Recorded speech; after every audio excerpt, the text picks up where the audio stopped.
Tersangka Sopian Hadi warga desa Mangunjaya, Kecamatan Babatoman, Kecamatan Musi Banyuasin, Sumatera Selatan, dibawa ke Polres Lubuk Linggau karena tertangkap mencuri sepeda motor. Tersangka belakangan diketahui baru bebas dari program asimilasi, namun kembali melakukan pencurian motor di Kelurahan Waterfang, Kecamatan Lubuk Linggau Timur 1, Kota Lubuk Linggau. Kasat Serse Polres Lubuk Linggau AKP Alex Andrian mengatakan, tersangka merupakan pencuri motor di halaman masjid. Dari catatan polisi terungkap tersangka 10 kali melakukan kejahatannya.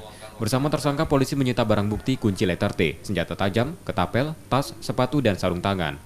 Melakukan mapping patroli di wilayah Lubuk Linggau untuk mencari sasaran terutama kendaraan bermotor di masjid. Spesialis masjid saya sebut ini. Tapi tidak hanya di masjid, ada juga rumah yang dibongkar oleh kawanan si Sopian Hadi ini. Tetap sasaran utamanya adalah kendaraan bermotor. Saat ini polisi masih memburu tersangka lain yang identitasnya sudah diketahui. Sementara tersangka ditahan di tahanan Polres Lubuk Linggau dan terancam hukuman di atas 5 tahun penjara. Sumaldino, Kompas TV, Lubuk Linggau, Sumatera Selatan.